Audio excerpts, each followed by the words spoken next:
चारा घोटाला मामले में लालू यादव को सुप्रीम कोर्ट से झटका लगा है। सुप्रीम कोर्ट ने सीबीआई की दलील मान ली है। कोर्ट ने कहा कि हर केस में अलग अलग ट्रायल होगा। अब लालू प्रसाद के खिलाफ आपराधिक साजिश का केस चलेगा। सुप्रीम कोर्ट ने आज सुनवाई करते हुए हाई कोर्ट का फैसला बदल दिया है।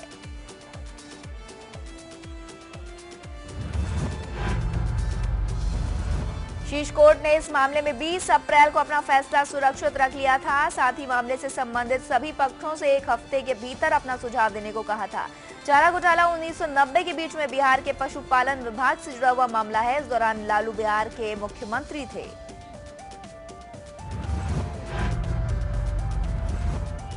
सुप्रीम कोर्ट की या हाई कोर्ट के हर निर्णय का स्वागत करता है और उसे स्वीकार करता है।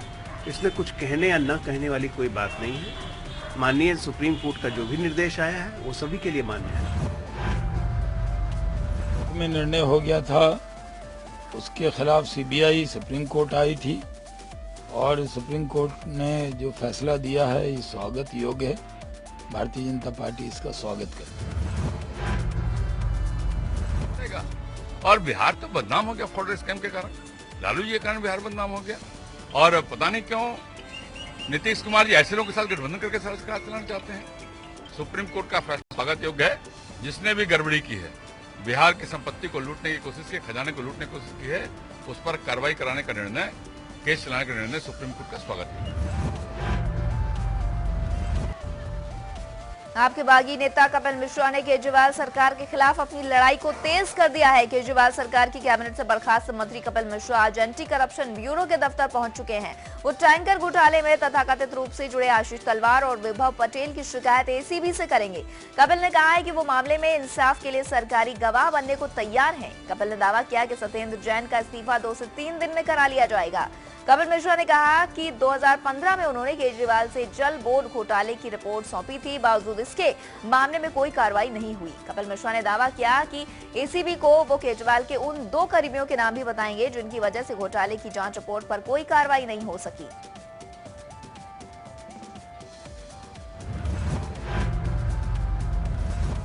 मुख्यमंत्री अरविंद केजरीवाल पर गंभीर आरोप लगने के साथ ही मंत्री सत्येंद्र जैन की गिरफ्तारी जल्द होने की आशंका जताई जा रही है।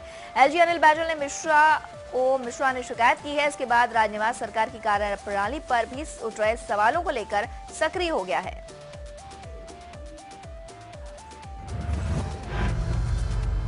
जी और अरविंद केजरीवाल जी के बारे में मैंने कल बयान दिया था, उसके लिए मैंने सीबीआई से टाइम मांगा है। सारे डिटेल इसमें देने जा रहा हूँ और मैं ये कहना चाहता हूँ कि अरविंद केजरीवाल जी को, सत्येंद्र जैन जी को और मेरे को तीनों को लाई डिटेक्टर टेस्ट करा लिया जाए।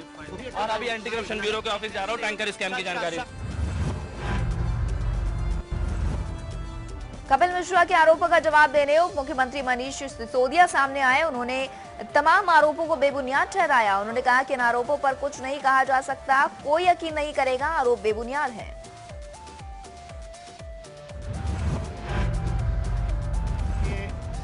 आरोप बेबुनियाद आरोप उन्होंने लगाए, उसके बारे में अब मैं क्या कहूं। वो तो बात जवाब देने लायक भी नहीं है, कोई इस पर यकीन नहीं कर सकता। बहुत ही उलझलूल आरोप उन्होंने लगाए हैं, उनका कोई सिर पैर नहीं है। इसके बारे में इतना ही कहा जा सकता है, उसका कोई जवाब नहीं है। बीजेपी के दिल्ली अध्यक्ष मनोज तिवारी ने आज फिर केजरीवाल सरकार पर लगे संगीन आरोपों के बाद मोर्चा खोला और कहा कि दिल्ली की सरकार को इस्तीफा दे देना चाहिए। को आरोप न कहा जाए, इसको गवाही कही जाए। एक कैबिनेट मिनिस्टर ने प्रत्यक्षदर्शी होते हुए अपने को गवाह बनाया है और प्रत्यक्षदर्शी गवाह का भारतीय संविधान में बहुत बड़ा सबूत माना जाता है। पहली बात। अब जब उन्होंने सब गवाही दे दी है तो इसके पीछे के भी सारी रिपोर्ट, सुंगलू कमेटी की रिपोर्ट्स भी इनको भ्रष्ट बताती है। 97 करोड़ के लूट भी इनको भ्रष्ट बताता है। इसको ध्यान में रखते हुए अब इनके ऊपर कार्रवाई होनी चाहिए और वो कार्रवाई इस्तीफा से कम नहीं होना चाहिए। या तो इस्तीफा दे दें या फिर इनके खिलाफ सीबीआई इंक्वायरी हो। आम आदमी पार्टी में भ्रष्टाचार पर छिड़े घमासान को लेकर अन्ना हजारे ने गहरा दुख जताया है और कहा कि केजरीवाल उनके साथ रहे हैं, इसलिए ये देखकर उन्हें गहरा दुख हो रहा है।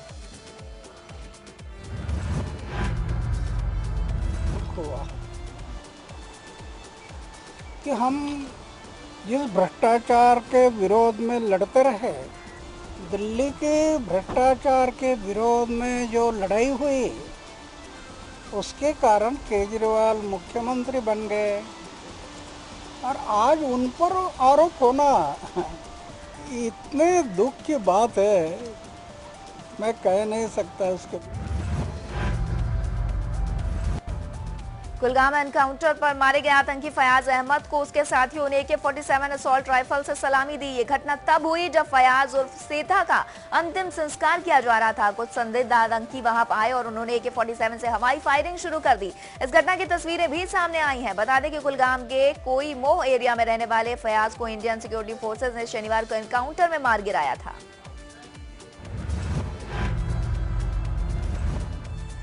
तस्वीरों में दिखाई दे रहा है कि फयाज के अंतिम संस्कार के दौरान कई संदिग्ध आतंकी हाथ में AK-47 लेकर हवाई फायरिंग कर रहे हैं और शख्स फायरिंग करने वाले के कंधे पर हाथ रखे दिखाई दे रहा है। फायरिंग के चलते महिलाएं, बच्चे और पुरुष भागते हुए भी दिखाई दे रहे हैं। पुलिस अफसरों के मुताबिक पिछले कई दिनों से ऐसी घटनाएं सामने आ रही हैं जिसमें एनकाउंटर में मारे गए मिलिटेंट्स के अंतिम संस्कार में आतंकियों का ग्रुप शामिल हुआ है। भारत ने पाकिस्तानी चौकियों पर हमला कर हमारे जवानों के शव के साथ की गई बर्बरता का बदला ले लिया है। यह हमला 6 मई को किया गया था और आज उसका वीडियो सामने आया है। इस धमाके में एक के बाद एक कई चौकियों को इन धमाकों में भारतीय सेना ने तबाह कर दिया है। हालांकि अभी तक ये स्पष्ट नहीं हो पाया है कि इस धमाके में कितने पाकिस्तानी सैनिक मारे गए हैं। खबरों के मुताबिक पाक सेना ने ये बंकर शनिवार यानी 6 मई को ध्वस्त किए थे। नौशहरा सेक्टर में लाम इलाके में ये बंकर थे। ये बंकर POK के भिमर इलाके के सामानी गाँव के पास थे।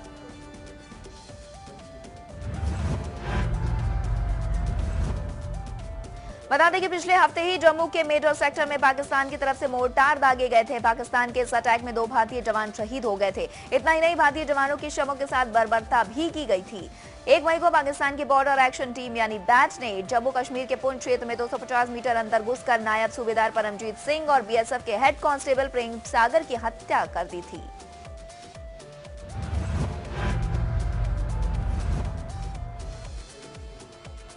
PIA यानी पाकिस्तान इंटरनेशनल एयरलाइंस वाणिज्यिक कारणों से आज से कराची और मुंबई के बीच की अपनी उड़ान रद्द करेगी। PIA कराची और मुंबई के बीच हफ्ते में 2 दिन सोमवार और गुरुवार को 2 उड़ानों का संचालन करती है।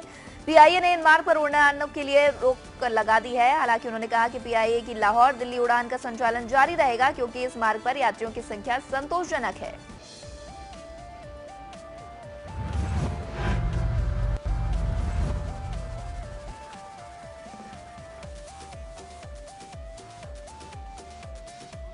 नक्सलवाद पर नकेल कसने के लिए केंद्र सरकार आज दिल्ली में बड़ी बैठक करने जा रही है। केंद्रीय गृह मंत्री की अगुवाई में होने वाली इस बैठक में इस बात पर चर्चा होगी कि कैसे माओवादियों से निपटा जाए और कैसे नक्सल प्रभावित इलाकों में विकास की गति तेज की जाए।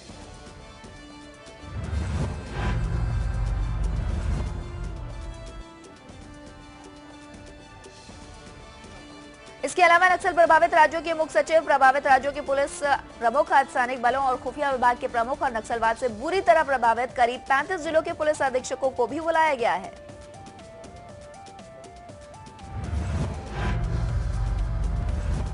आज केंद्र सरकार को ईवीएम में वीवीपीएटी इस्तेमाल पर सुप्रीम कोर्ट में अपना जवाब दाखिल करना है। ईवीएम मशीनों में वीवीपीएटी यानी voter verification paper audit trial slip का इस्तेमाल करने को लेकर सुप्रीम कोर्ट ने चुनाव आयोग और केंद्र सरकार को नोटिस जारी कर जवाब मांगा था।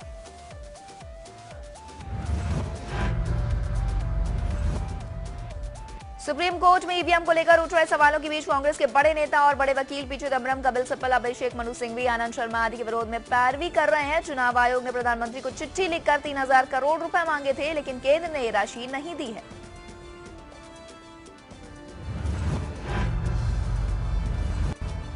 आज से एनजीटी यमुना में प्रदूषण रोकने से जुड़े मुद्दे की रोजाना सुनवाई करेगा। एनजीटी ने यह भी कहा है कि मैली से निर्मल यमुना रिवाइटलाइजेशन प्रोजेक्ट 2017 के निर्देशों के संबंध में किसी विभाग की तरफ से कोई लापरवाही पाई जाती है तो उसके खिलाफ सख्त कार्रवाई करी जाएगी।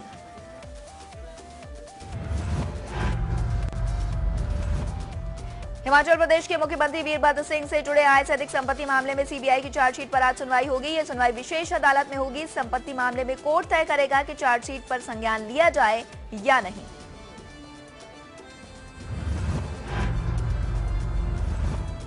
वीरभद्र सिंह और 8 अन्य लोगों के खिलाफ कथित अपराध के लिए भ्रष्टाचार रोकथाम कानून और आईपीसी की धारा 109 यानी उकसाने और जालसाजी के लिए सजा के तहत दायर अंतिम रिपोर्ट में 225 गवाहों और 442 दस्तावेजों को रखा गया है।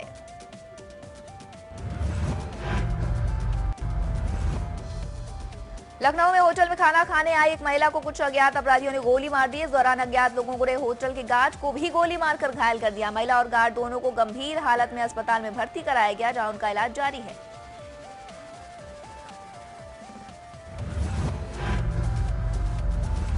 ये वीडियो लखनऊ के कृष्णानगर इलाके का है। महिला होटल से निकलकर अपनी गाड़ी में बैठती है और तभी पीछे से हाथों में बंदूक लिए 2 बदमाश आते हैं। दोनों ने अपना मुंह छुपाया हुआ है। शायद उन्हें इस बात का पता था कि इस क्षेत्र में सीसीटीवी लगा हुआ है। इसके बाद महिला पर ताबड़तोड़ फायरिंग कर दी जाती है।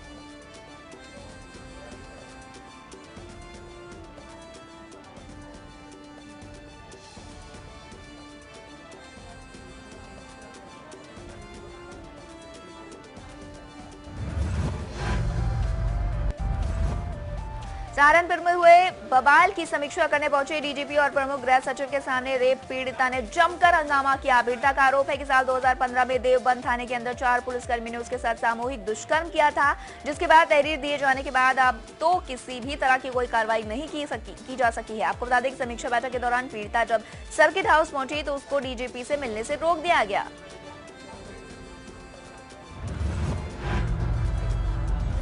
में मेरे साथ बलात्कार हुआ था। 4 पुलिस वालों ने रेप किया था थाने में, कोई कार्रवाई नहीं हुई अब तक उसमें। और मैं यहाँ आई, ये भी अंदर नहीं मुझे जाने दे दिया कि मेरा मुझे अंदर लेके मुझे मिलवाया। सीएम साहब के पास भी गई मैं, उन्होंने भी कोई मतलब एसएसपी साहब को भेज दिया कि इसमें कार्रवाई करो। एसएसपी साहब भी कार्रवाई नहीं कर रहे इसमें। 4 पुलिस वाले थे। कहाँ के थे वो? देवबंद थाने में। तो अब तक 2015 से अब तक कोई मुकदमा?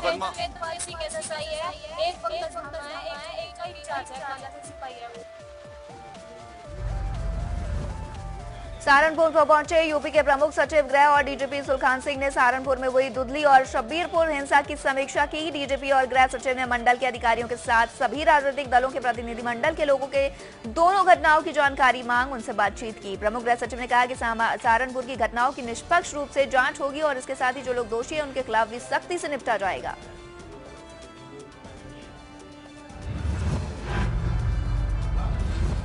कार्रवाई की जा सकती थी उसमें। पुलिस अपनी संख्या और अपनी रीच के हिसाब से पुलिस ने कार्रवाई किया।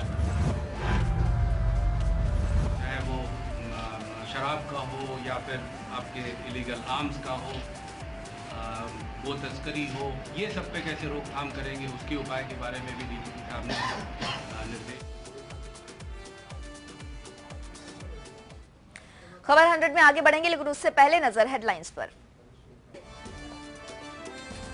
चारा घोटाला केस में लालू को झटका, सुप्रीम कोर्ट ने झारखंड हाईकोर्ट के फैसले को पलटा। लालू पर चलेगा आपराधिक षड्यंत्र रचने का केस, सुप्रीम कोर्ट ने मानी सीबीआई की दलील।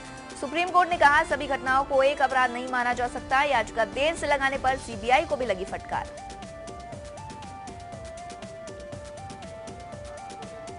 एंटी करप्शन ब्यूरो पहुंचे कपिल मिश्रा, घोटाले में तथाकथित रूप से लिप्त केजरीवाल के करीबियों के नाम पर से उठाएंगे पर्दाफाश। साधा निशाना कहा मेरे साथ साथ केजरीवाल और सत्येंद्र जैन का भी कराया जाए लाई डिटेक्टर टेस्ट।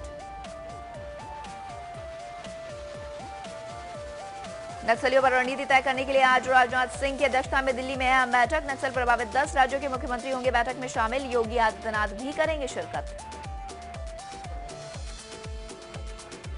इस गर्मी में अब लीजिए योगी आम का मजा। यूपी के लखनऊ में हाजी कलीमुल्ला ने विकसित की मुख्यमंत्री योगी के नाम पर नई किस्म की आम। प्राकृतिक तरीके से उगाया जाता है योगी आम। इमैनुअल मैक्रोन होंगे फ्रांस के नए राष्ट्रपति। मैक्रोन ने प्रतिद्वंदी और ध्रुव दक्षिणपंथी मरीन ली पेन को दी मात। दुनिया भर से नेताओं ने दी मैक्रोन को बधाई। मैक्रोन फ्रांस के सबसे कम उम्र के राष्ट्रपति।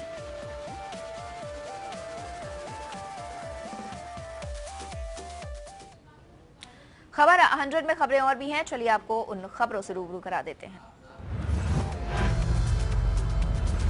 जल्द ही यूपी के सरकारी डॉक्टरों की उम्र बढ़ाई जाएगी, यानी सरकारी डॉक्टर अब 70 साल की उम्र में रिटायर होंगे। कैबिनेट मंत्री सुरेश कुमार खन्ना ने इसकी जानकारी दी। उनका कहना है कि सरकार ये कदम यूपी में स्वास्थ्य व्यवस्था को बेहतर बनाने के लिए उठा रही है। से ये सहमति हो गई थी कि चाहे कॉन्ट्रैक्ट पर हो और चाहे उम्र बढ़ा के हो, हमारे पास फैकल्टी नहीं है, डॉक्टर्स की कमी है, तो इसलिए जो भी संभव विकल्प हमारे पास हैं उसका इस्तेमाल करके हम डॉक्टरों की कमी को पूरा करें। और ये हमारे नहीं पूरे प्रदेश के लिए चिंता का विषय है कि हमारे पास जितनी आवश्यकता के अनुरूप डॉक्टर्स हैं। बीजेपी विधायक राधा मोहन दास अग्रवाल के फटकार के बाद महिला आईपीएस चारू निगम की आंखों में आंसू छलक पड़े। आईपीएस चारू निगम एंटी रोमियो दस्ते के प्रभारी के साथ ही सीईओ गोरखनाथ हैं।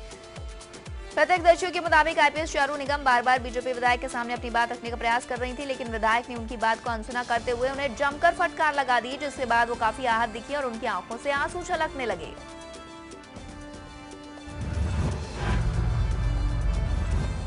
घटना की जानकारी के बाद महिला आईपीएस सीईओ गोरखनाथ चारू निगम ने मौके पर पहुंचकर रास्ता खुलवाया। इस दौरान आक्रोशित महिलाओं ने आईपीएस चारू निगम पर हमला बोल दिया। महिलाओं ने लाठी और पत्थर मारकर आईपीएस चारू निगम को चोटिल कर दिया। आईपीएस पर हमला करने के आरोप में पुलिस ने करीब आधा दर्जन प्रदर्शनकारियों को हिरासत में ले लिया है।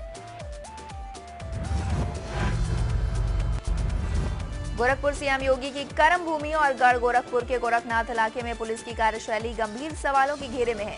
गोरखपुर में अवैध शराब की दुकानें बंद कराने के लिए आंदोलनकारी महिलाओं पर पुलिस ने ज्यादती की। आईपीएस और वर्तमान में गोरखनाथ इलाके की सीईओ चारू निगम ने महिला प्रदर्शनकारियों ने कुछ कहना चाहा तो महिला आईपीएस ने महिलाओं को धक्का दे दिया। इससे नाराज बीजेपी विधायक ने खुद आंदोलनकारियों का साथ दिया।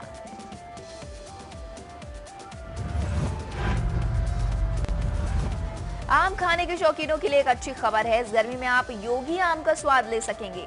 मलिहाबाद के आम उत्पादक हाजी कलीमुल्ला ने प्रदेश के मुख्यमंत्री योगी आदित्यनाथ के नाम पर आम की एक प्रजाति का नाम योगी आम रखा है। दशहरी आमों के लिए मशहूर मलिहाबाद इससे पहले प्रधानमंत्री मोदी के नाम पर भी आम बना चुके हैं।